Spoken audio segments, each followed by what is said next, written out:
Good morning. It's good to have you all here with us today. I'm excited. This is our last breakout session of the conference. I hope the conference has been good for you today and the past few days. We're learning from your comments. We're learning from your participation. And we'll be making some tweaks and adjustments in our next year's conference. We're in a place right now with some new people on board that we're kind of ready to make some changes. And so please take a few moments, if you can, to fill out the conference questionnaire that asks you about things you liked and things you didn't like. There's nothing sacred to us now. Well, maybe other than Carlos's talk. Other than that, no. And the awards. Those are and Tim Brown's presentation. Thank you. Those are the three sacred things. Other than that, we're really open, and we're talking about some things. Maybe we just do away with dinners. They don't seem to be very well attended. So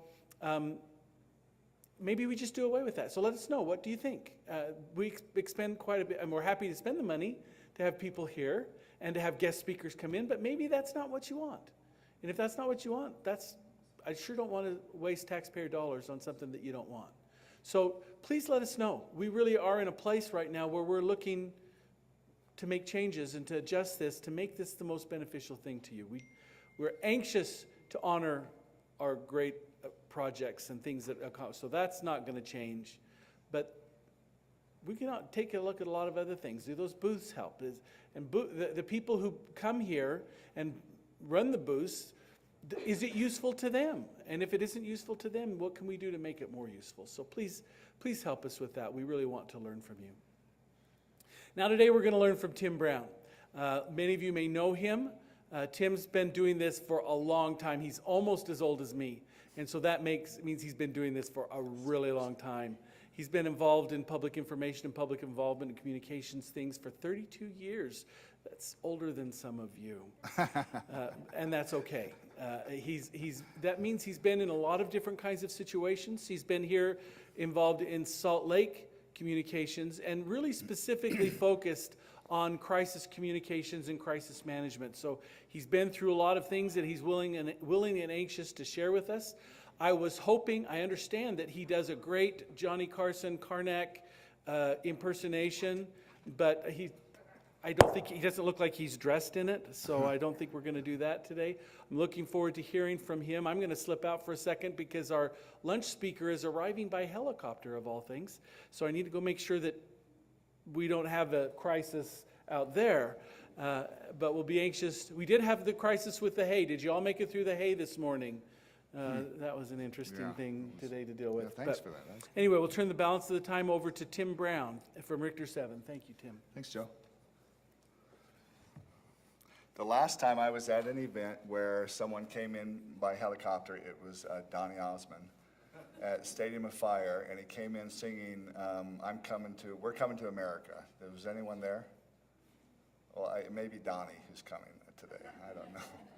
Just saying. So we'll cut this short so you're not late. But thank you. I really enjoy coming and talking about things that I get involved with a lot. I started my career in LA, and I've seen a lot of different damage control situations over the years. Here's what really got me, and I was saying this to Corey out before we started. I deal with a lot of executives who are successful in their business, their careers. They can build businesses, build programs, and do it extremely well. But whenever they get a situation where someone comes up to them with a camera and they do this, they crumble. And you're holding up pretty well.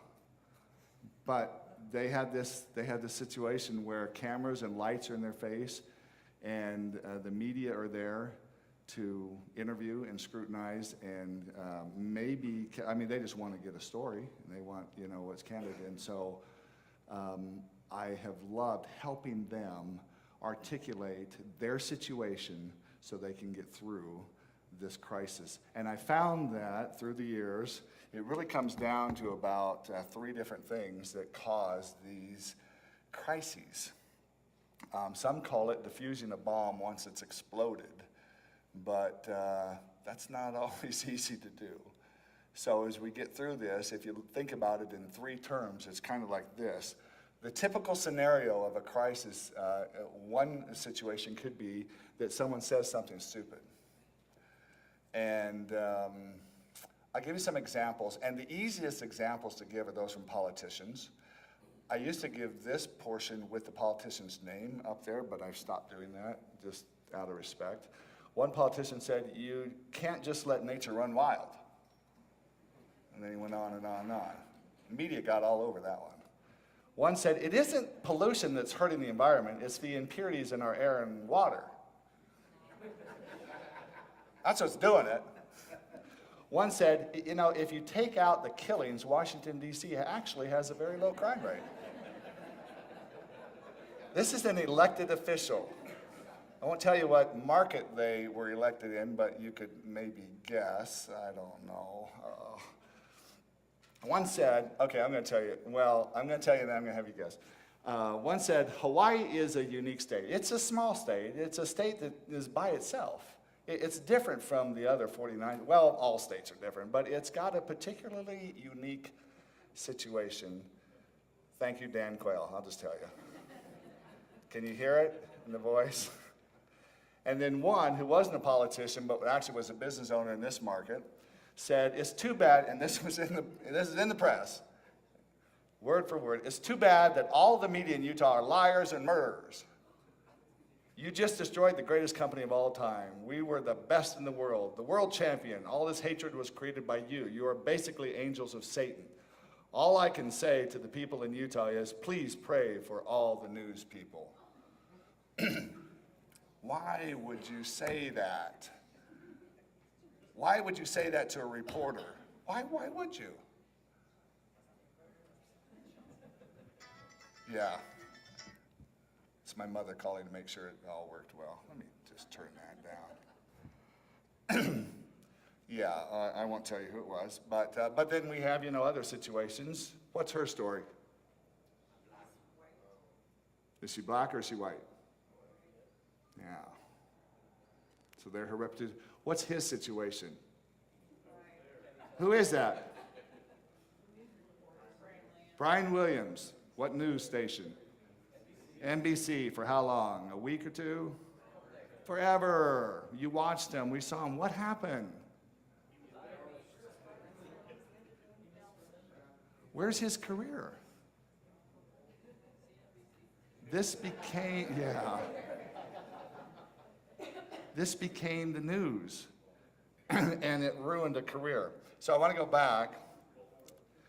Raise your hand if you can tell me who these two people, wait. Oh, okay, so sorry. Wait, raise your hand. Well, sorry. The other thing is people do something stupid. So I see crisis happen when someone says something stupid and someone does something stupid. What happened with Tom? Handsome guy.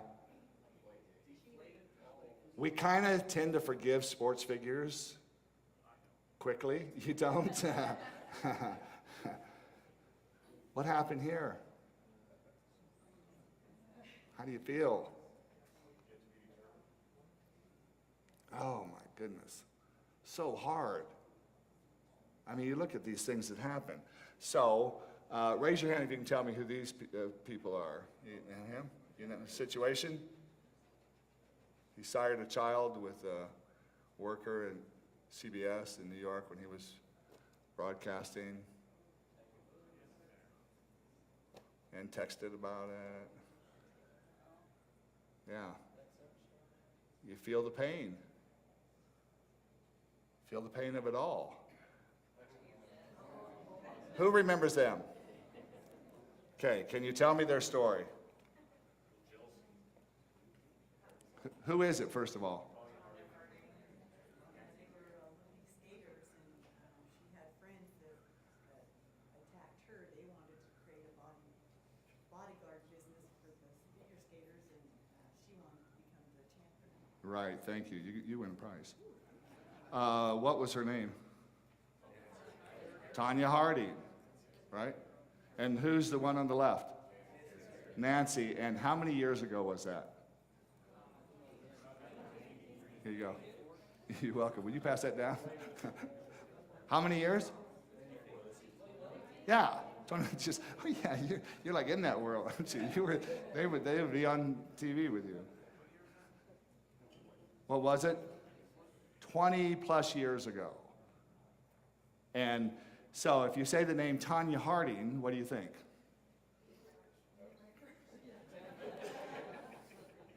You know, stay away. People say something stupid, people do something stupid, and media get a hold of it. It just takes a kind of life of its own. It can ruin people, it can ruin businesses, it can ruin careers. I Googled it and I said, okay, so sports scandals, and I got all this.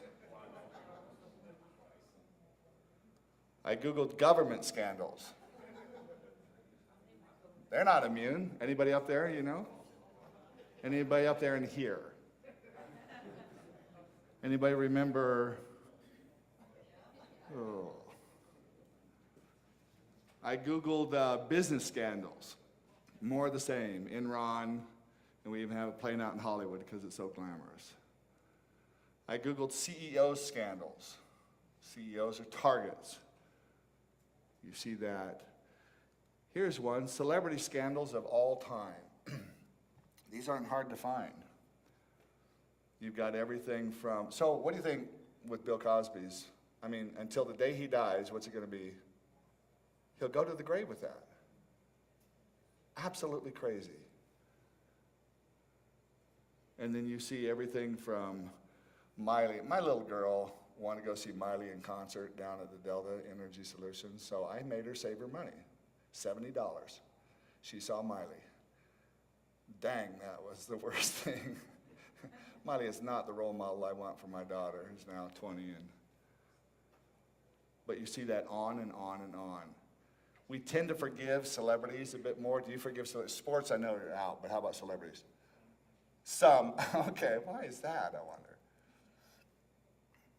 Well, they say something stupid, they do something stupid, and then something blows up.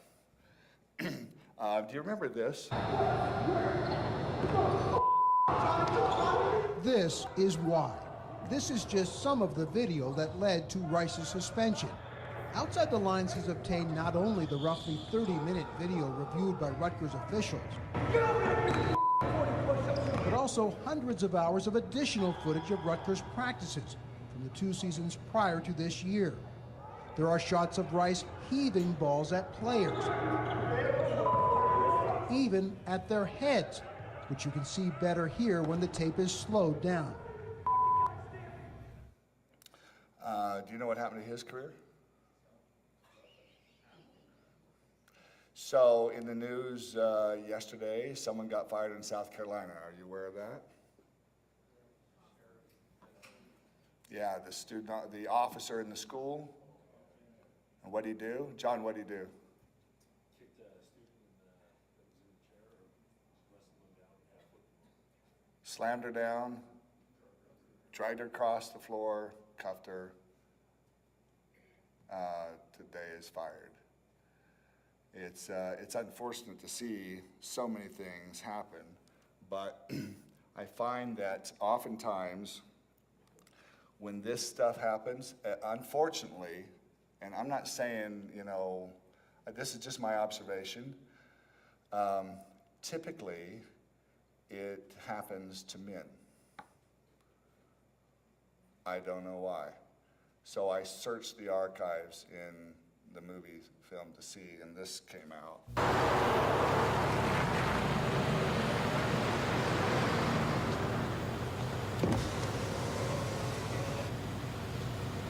Excuse me, could you tell me how to get to the medical school? I'm supposed to be doing a lecture in about 20 minutes and my driver's a bit lost. You go straight ahead and you make the left over the bridge. That's a lovely accent you have. New Jersey? Austria. Austria? Well then, good day, mate. Let's put another shrimp on the barbie. Let's not.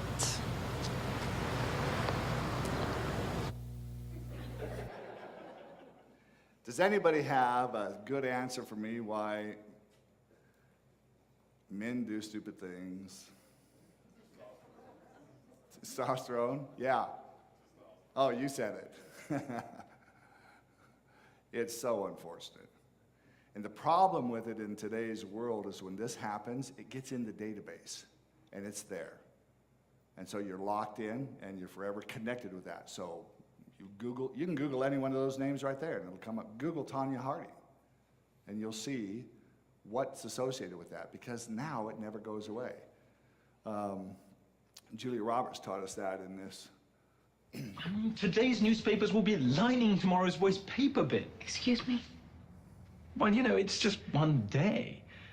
Tomorrow, today's papers will all have been thrown out. You really don't get it. This story will be filed. Every time anyone writes anything about me, they'll dig up these photos. Newspapers last forever. I'll regret this forever.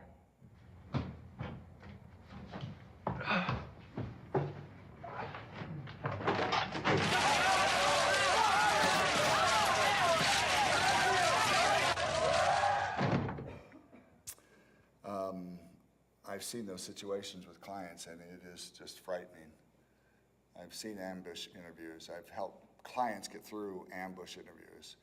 And today we want to talk about that. So we'll take clients through kind of this training to help them understand actually where reporters are coming from. So as we get into this, it's all about understanding reporters. Most of them are regular people. Do any of you know reporters here in this market or your market? Regular people. Go to school, have a family, have a house, have a condo, they have a job. They're doing a job. I remember we took a client to New York once, and Tom Padula, USA Today. He's there, and Tom was a little late to the interview, and we were at a coffee shop, and Tom has a lazy eye, and he said, hey, Tim, sorry, I had to take my girl to school, and traffic just got the best of us, and so apologize for being late. And I thought, right there, you know what, Tom's just like USA Today, and what he's gonna write is gonna go to millions, but he's sitting here, he's just a normal guy. And once I start feeling that, it's like, I can work with you. We can get to that. But they believe the public has a right to know. And they see themselves as that watchdog. They are the ones that are going to bring that to them. And here's the key. In all of this, no matter what, they're not our cheerleader. Because they're there to do a job, which is right there in number 3. To see what's going on and to get that information out. So as friendly as they are, we have to remember that they're not necessarily even on our side, because there is no side. They're kind of neutral in that. To be a good reporter, that's what you do. I have a reporter that used to work at Deseret News, and we were close, and one time he said, hey, Tim, do you mind driving me home? I said, oh, yeah. So we drove home, and we went, and he's out in West Valley, and we're going. He said, hey, while we're here, I want to show you, we just did a bathroom addition. Would you? I said, sure, come on in. So he said, come in. So we went in, and I looked at the bathroom. He said, I got to change. I'm like, okay, well, you change. I'm going to wait out here, and then we'll come, okay, there. So we're that close. Next week, we're talking about something, and I said, oh, really, who's your source? He goes, hey, can't tell you my source. I thought, I was just in your home. It's me. It's like, no. It's like, I'm not on your side. I'm doing my job. We can be friends, but I'm not your cheerleader. They report on conflict and change. So we have change, we have conflict, we have something here, and we have the hay thing that went, and everybody, it affects the masses. That makes news. And why would I say they're skeptical and distrusting? Why would you think they are? That's their job. That's what you're taught. In journalism school, you're taught that even if your mother says, I love you, you gotta double check it. That's the way reporters are. Yeah. And they know that you want to present the best image. Yeah. There's something there, and they've been fed that line a lot by everybody all day, all week, all month in their lives. So yeah. Somebody knows that that's something wrong, they're gonna lie to a reporter because they don't want it known around the world. Yeah. Until they go through our training, then they will not lie anymore. I'll show you why that's dangerous. But that's exactly, you kind of get in front of that. One business editor said, as a journalist, I tend to be skeptical about everything. Okay, I'm more than skeptical. I'm downright cynical. You ever go to lunch with reporters, sometimes it's the hardest conversations because they're like, well, what? Well, what about this? Well, what about that? Well, what about that? Well, I don't know about that. And it's just like, oh, can we just eat? You know? But that's how their minds go. It's just so fascinating. I just love to watch it kind of play out. That's their world. Walter Cronkite said, a lot of newspaper reporters come up through the police reporting side, and they see the problems of their fellow man. The meaner side of life is made visible to most young reporters. So they have that. They see the world unfolding around them. They're in this world where the latest info comes, and they get it. I got a call one time, and it was from a friend who was reported at the Tribune, and he said, oh, I just want to make sure. I said, what, John? He goes, I just want to make sure that you're alive. And I go, what happened? He said, well, I just heard there were a bunch of ad executives that went to Boise in the plane crash, everyone's dead. I'm like, oh my. So I heard that I was alive through him, who was monitoring the news to make sure that, and I'm thinking that's where they are. They're on that cusp, they're on the edge of that. And they want, what do I mean by they want the scoop? What is that? Want to be first. I had a reporter complain one time because the other paper got the story, and I said, hey, I got to tell you, my kids delivered both papers for 10 years, the Tribune and the Deseret News. We live in Murray. And I said, and I got to tell you, the people who take the Trib do not take the Deseret News and vice versa. They take one or the other. It is rare that one takes both. We take both, but they, he said, I said, so the Tribune people, they're not even reading that it got in the Deseret News. So they don't even know. And he said, yeah, Tim, but my editor knows. And I thought, that's what matters. My boss knows that I got scooped. I don't like that. Don't do that to me. They're always on deadline. They're extremely resourceful. They'll call you, ask you to call back. You call back in 15 minutes. They've already called 3 other people to get more of what they want, and they won't be bought. It goes back to that point that they're not our cheerleaders. And as you look at our worlds and their worlds, we're into this, economics and reports and flowcharts and return on what we're doing, and we're here to better ourselves, and then we've got to do that. And reporters are about conflict and controversy and struggles and what the next story is. And that's their world. So they look at, in fact, some have said they look about this far in front of there, and then it's just like that. So it's all intense right now, and it's past and it's gone. We're looking long term, and they're just looking, we've got to get the next story. So they're into that. So you can see that we come from different worlds. I mean, when I go to reporters, I don't even dress up like this because it makes them, I think I'm rich or something. It's like, no, this is a hand-me-down tie, so it's okay. It's like, no, I don't want to dress like that. One TV producer said, we as journalists are always taught to go to the middle. If you don't have both sides, you don't have the story. Don't make friends. You have to report both sides of the story. So, what stands out to you in that quote? Don't make friends. Isn't that interesting? Don't make friends. I mean, there in he's showing me his bathroom edition, and they're taught, hey, don't make friends. You can be friendly. Why would you be friendly but not make friends? What's the value of being friendly to the person you're interviewing? You'll open up and you'll talk, and you'll feel comfortable, and it'll just flow. And that gets, okay, so we had the lucky privilege of developing, I don't know if you remember, the Don't Waste Utah campaign. Remember that? How many remember Don't Waste Utah? How many remember the guy, the dog, the car? I'll introduce you to the guy who found the car. Tal Harry. Tal, would you stand up? I work with Tal. Tal found, how, I was going to say, how old were you, but what was your role then? I was 10. What was your role at the agency when you found it? I was actually an intern, and I was charged with looking through classifieds and finding a used vehicle to become the Don't Waste Utah car. You were looking through classified ads. Do you remember that, classified ads? Way Way back when. Way back, and that was a newspaper? And you found the car, and then we did all that to it. Okay, so thank you. So we had the Don't Waste Utah campaign. We had the guy. The guy was great, handsome guy, good guy. James is wonderful. What we found out is James hadn't done a lot of media interviews, and so we were in a media interview with a reporter, and the story landed on the front page of the Deseret News. But as we were in the interview, we were at lunch, and he said something, and the reporter's writing down everything. She's a great reporter. And then he said, whoa, wait. You can't report on that. And she stopped and said, well, you said it. And I'm thinking, oh, where's my knife? I'd just like to jab him. It's like, stop talking. And he said, yeah, but if that gets out, I'll be just, and it was about all his popularity, and he'd just gotten married, and he was wanting to be a good man. So he wasn't wanting to do anything stupid. Good guy. Loved James. And she said, well, Tim, help me out. And I said, well, I think what James means is he just wasn't expecting all the popularity that came with this campaign. She goes, okay, all right, we'll go with that. I thought, thank you. Because she wasn't there to make friends, even though she was there to get him to talk, and he talked. We were in New York, and Peekaboo Street had won the gold, and we were being interviewed on the Today Show.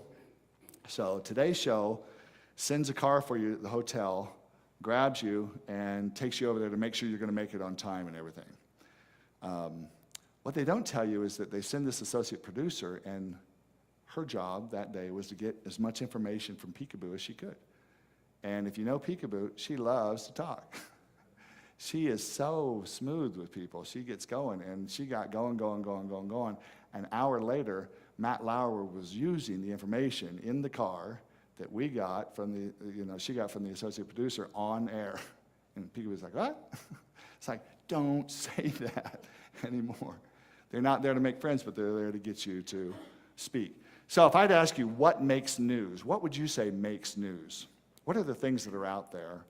What types of things are out there that hit the front pages or the TV news? Yes?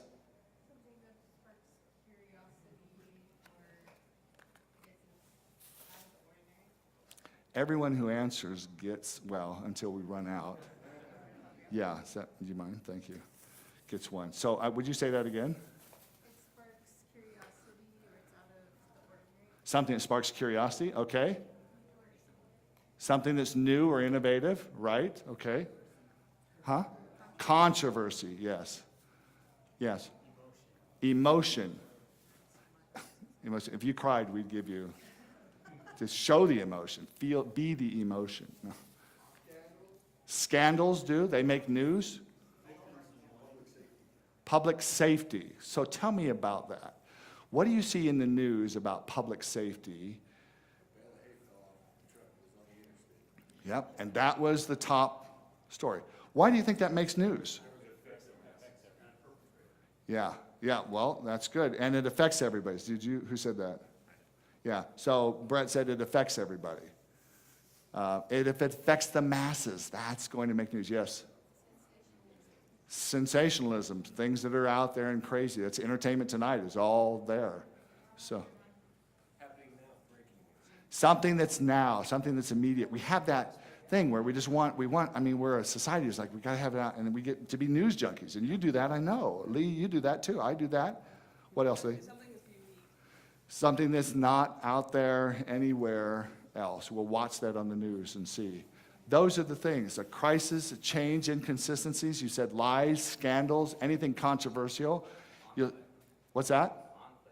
A conflict, exactly. Anything that's first or new or last. How many times have you seen the segment where a hotel in Vegas implodes and they bring it down? See that? And then we watch it again. And then they'll play it one more time, and we're just like, there it goes. There it is. There. When the smokestacks in Murray came down, it was a Sunday morning, we got everybody out when we're watching those smokestacks. We wanted to see it live. Why did we do that? It seems like when people are most vulnerable, like they start crying, they zoom in. And you think that's horrible, and yet that seems to be what sells. We kind of connect. It's what you said about emotion. It's like we connect with that. I mean, we've cried too. Not, today maybe, but, and you connect. We want to see history making. Yeah. Grew up in Murray. Those smokestacks were part of Murray's identity, and then coming down was historical. It was historical. And we knew that once they came down, what? They would never be there again, right? So that's it. So we find that when a crisis hits, the natural tendency, the natural approach that humans have, that I've dealt with, is to run and hide. And if they're caught, they argue. don't know if you've ever done that. I have people say, I don't like controversy. It's like, yeah, I don't like it either, but, so that's it. Well, what we've learned, and you've seen this, never argue with someone who buys ink by the barrel or paper by the truckload. Why would I say that?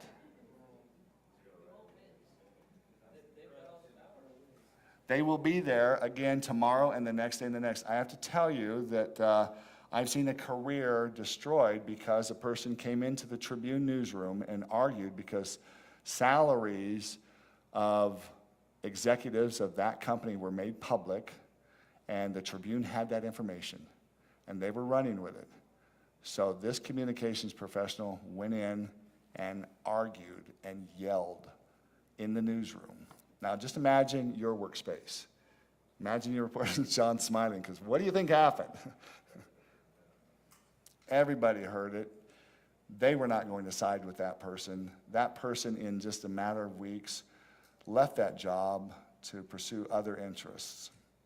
A whole career through a misstep. So here's the key. Of all the slides, here's our objective when we run into a crisis. And hope that you can do this. You get in and you get out in one day. That's the key. When a crisis hits, somebody says something stupid, somebody does something stupid, something blows up, something happens, you want to get in and get out in one day. When you don't, you have that crisis become the news day after day after day. Do you have any situation that you can think of in the news that has dragged on? Email scandals comes up. It didn't have to happen. Lee. The oil spill that was out forever. Dickies. That went on and on and on. Didn't have to happen. There was a way to get in and get out. Oh, my. Starting with the slow chase. Yeah. Yeah. Monica Lewinsky. Yeah. The Kardashians. Well, they like that. That sells. I don't know why, but you see that. You can get in and get out. So I'm going to talk to you about how to do that. So here are the steps. Formula to navigate. First of all, you have to identify the facts. You have to ask yourself this. You have to sit down and candidly close the door, shut off everything else, and say, okay, excuse me, what happened exactly? When did it happen? Where did it happen? Who was involved? What was said? What was done? Why? How many? What don't we know about this? What isn't being shared here? When will we fill in these gaps? And more questions. You've got to understand the facts to the depth. You've got to get whoever it is you're talking to that's involved with this. Like, we've got to be that candid. And then we have to communicate with one voice. We saw, I don't know if you remember Alexander Haig. Do you remember that name? That was a problem when Reagan was shot and we didn't know who was in command of the White House, because you got to speak with one voice. You've got to say, okay, who's best to make this statement? Are we consistent on all platforms with our messaging? Are all the updates consistently uniform? Who needs to be addressed? What's the message? What's the statement? How do we best deliver that? Is it face-to-face? Is it, when do we go out and do that? We had, do you remember Chuckarama a couple years ago? They had a little deal because someone wanted more beef at the buffet table. And they said, do you remember that? What happened? What did they say? You've had enough. That's it. No more. And so they raised the stink. And 10 days later, they called us and said, help. We cannot even run our restaurant because of this. They had calls from Good Morning America, from England, from Australia. It was just like, this is going crazy. And in 48 hours, we got them in and out going through this program where we had the CEO stand in front of the media and go through this process. He didn't want to do it. He wanted his marketing person to do it, and we knew that could work too, but the credibility of the key person was the one that needed it. And he wasn't even there at the restaurant. Doing it sooner than later is key because they're on deadline. So we have to move forward with that. And again, the point is to get in and out in one day. So the longer we belabor it, the harder it's going to be. But doing it then gets us to this point of saying, okay, we've got the timing, we have the statement, now we've got to prepare, and we know who's going to say it. Now we have to prepare for questions they're going to ask. We call these hot grounders. So these are hard-hitting questions that come flying at you in the infield. You don't know where they're going to pop up and hit, so you just work to tackle all of them so that you know the response that you need to give in that situation. And then remember that you are on stage all the time.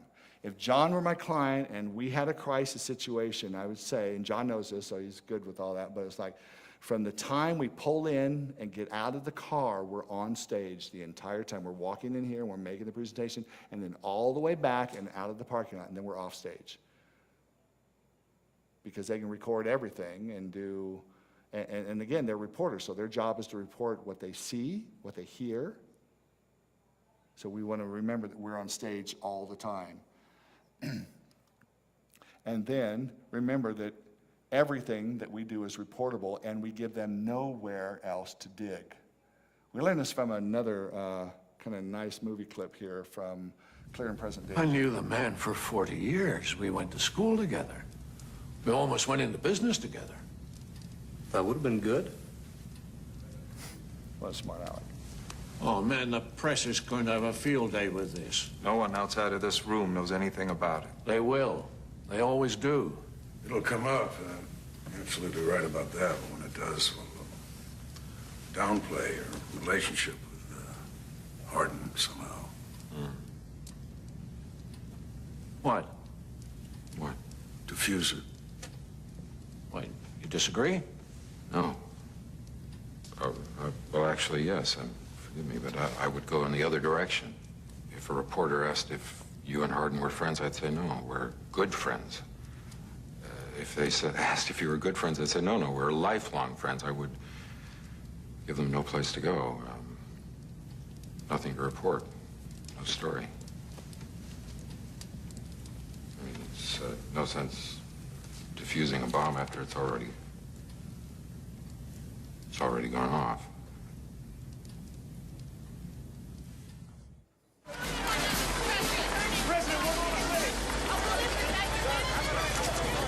And that appears to be diffusing an issue that was snowballing into yet another scandal for this administration. The New York Times is reporting that you and Hardin were good friends. Is that true? No, not quite.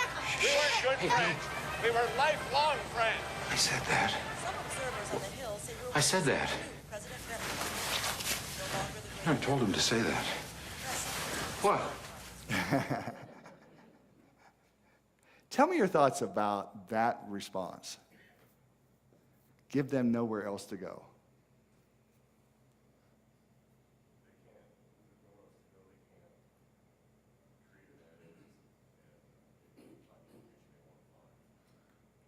As reporters, they will dig and dig and dig. And if you give them everything, then there's nowhere more to dig. And if they're moving because they're on deadline with that, then see how the whole setup works that way? Great, yeah.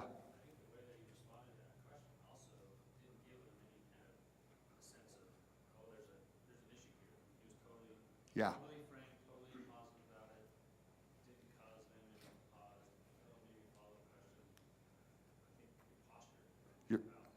Your body language and everything, you're exactly right. All of that has to be worked. That reminds me, Bill Gates was in Salt Lake a few years ago. He was being sued by Novell. They hired us to help with the crisis because they're very concerned about their image. Image goes down, price stock fell, millions of dollars. $67 billion man is a great handshake, but no better than yours. But this guy wields a lot. We had it choreographed just like that, what he was to say exiting the courtroom as he went to the car and drove off. And they knew he was coming out that door, so we had that. So we said, Bill, this is what we're saying. Ju, ju, ju. He's like, okay. And he did everything there until one person stopped him because they wanted autographs. And he's like, okay, so he does that. And right there, he asked a question. I'm like, and he was, and he goes on. It's like, thank you. Get in the car, go, bye. But that's exactly it, that whole timing and what you say and what you don't say. Someone here had a point. Oh, uh-huh. I think if you do that, you're looked at as being transparent, nothing to hide. And so when you have further relationships with that journalist, they really have no reason to think about digging, especially when you're giving them everything anyway. Well, you're building your brand. We live in a day, thank you, Nick, we live in a day of transparency. There is nothing that can be, if we think that you can hide something that's going on, then you're fooling yourself, and it's just a matter of time. And if you've been able to hide it for a few days or a few weeks, then lucky you. But if anyone wants to dig in, they will find, people will talk, find that people talk, people share, it's out there. So whenever a client wants to hide something, no, we're not doing that. You can't do that because they'll find out. So if they're going to find out and they're going to report it, then I'd rather have it said in our phraseology than what they're going to interpret. So that's the thing. You have rights. You have the right to determine the extent of the damage.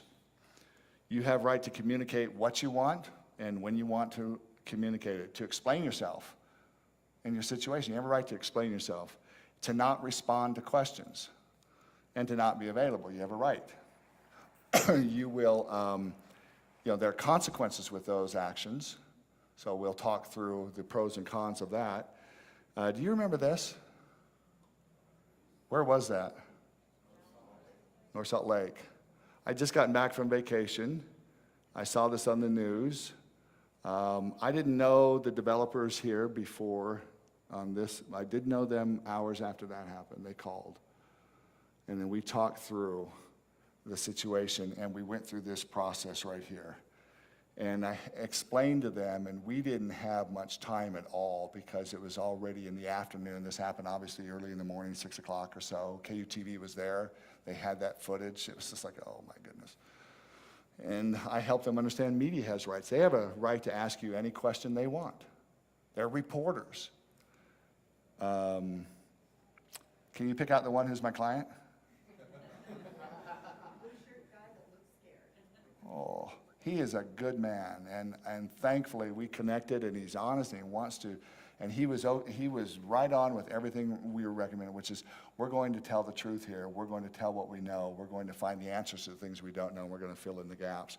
But this is a live, legit, unstaged photo that I took, and the only reason KSL isn't one of those mics is because KSL got to him about 45 minutes earlier. They came knocking on the door of the clubhouse that we were strategizing in, and they had a key, and they got in. It's like Mike Wallace in 60 Minutes, and it was like one of these. Boom, I want to talk to you. And how do you think they responded? And I'd only met them 40 minutes earlier. They're like, and they said, can you turn the cameras off? And you know what Mike said? No, we want to get your answers. And I said, Mike, if we can just hold, if you can give me till 4 o'clock, we will have answers here. I looked at the clock, it was 3:20. He said, if you can give me to 4 o'clock, we'll get this, and we'll get to you, and I'll come to you first. Will that be good? He said, absolutely. And so that's what we did. But then we went out and gave that after we talked to KSL. They worked through it. They have a right to ask you any question, to ask others questions, to report what they observe and what they perceive, to ask more questions and come back to you so you're never off stage till it's over, and to get the story to the public. They have a right to do that. In all of this, following up is key. And having someone on staff or someone on your team to follow up with them to assess all the reports out there, to correct what's misreported. You have a right to correct what's misreported. You don't have a right to retract all that because they'll make that decision, but you can address them and say that's not actually accurate. But you have to continue on with one key voice the whole time. One voice is critical. If we've got two people here, and sometimes I find that because we've got somebody who should be it and someone who wants to be in the spotlight. And maybe this person doesn't want to be in the spotlight so much, and this one does. And it's like, yeah, I can't have two. You've got to be twins in everything you say if we have two. But I've got to monitor that because we need one voice so we don't have conflict. Because like you said, they report on conflict. So then that becomes the news. They can't even agree among themselves. And we need to remain calm and unflappable and to close the loop in all of that.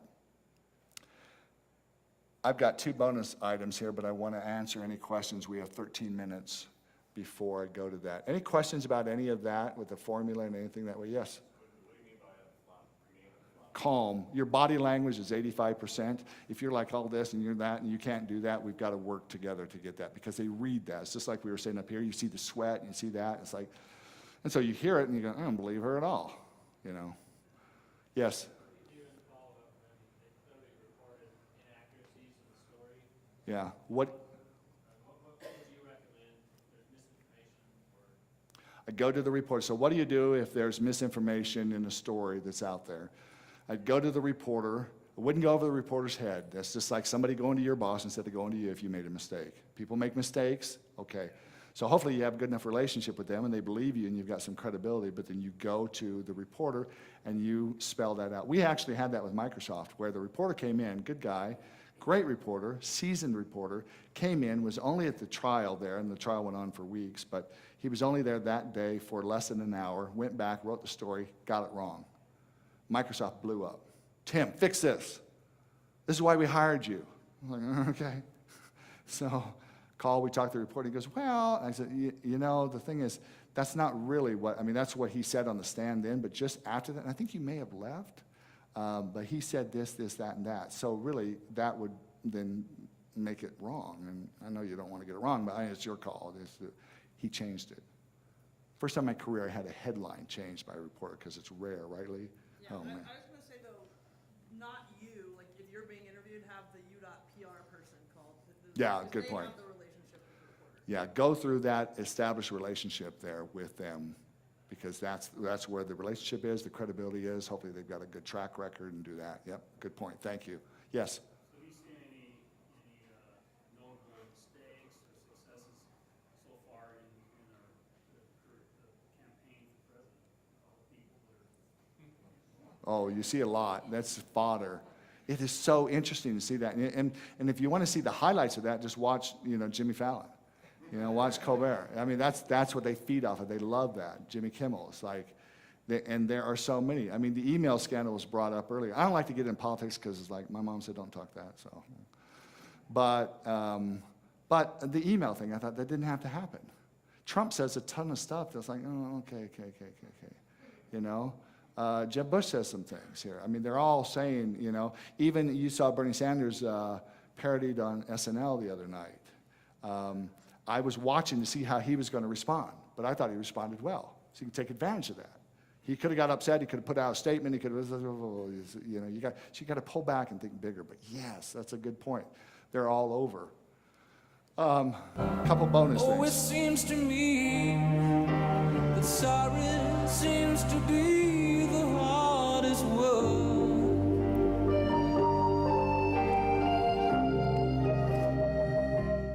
Why would I play that?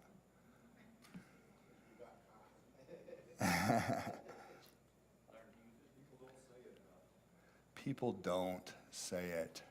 And I have to tell you, if you're trying to disarm and diffuse a situation, oftentimes the best answer is to say, I'm sorry, we made a mistake. People forgive mistakes because we all make mistakes. What we don't forgive is incompetencies because no one feels they are incompetent. But we all make mistakes. We'll forgive that. But going through and taking responsibility diffuses it. It gives them, like we said earlier, nowhere to go. It's like, who's going to keep kicking a person who apologizes? It even plays out in workplace things, and you see that with coworkers and that. Don't you hate it when someone screws up, but they won't admit it? It's like, okay, now we've got another issue here, because you won't deal with reality. Just say, okay, I messed up. My bad. Here's what I'm doing to fix it. Same thing plays out, because these are, again, just humans. The other thing I found is that to have a measure of humility in this plays huge with reporters, with anybody. But they have a megaphone that goes to the masses, and when they're online, they've got all the social platforms. It's going quicker and broader than before.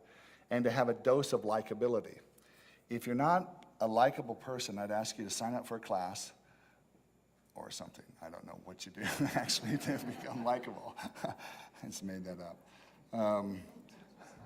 But in all my dealings with CEOs, I have to tell you, one of the most likable CEOs was our client, Herb Kelleher with Southwest Airlines. When they hired us to come in, they bought out June Morris and they wanted to establish here. They're our client. And Herb, my goodness, this man is loved by his employees, loved by everybody. I mean, he smokes, he drinks, he swears, and he's so funny in every regard. When he's out talking and all that, he just commands an audience. And I saw him charm reporters here. He was being interviewed by Jane Clayson, who was with KSL back in the day, and Terry Wood, who at that time was at Channel 2, KUTV. And I just saw them just like little kids right there with Herb. And I don't know what he was doing, but it's like, because it kind of comes down to this, the like factor. If people like you, they'll forgive just about anything you do wrong. But if they don't like you, you can hit everything right on target, and it won't matter. I don't want us to be in that realm with any reporter because we can't win it, again, by the truckload. So, again, someone says something, does something, something blows up, that's when I've seen crises happen. So we'd like to avoid that.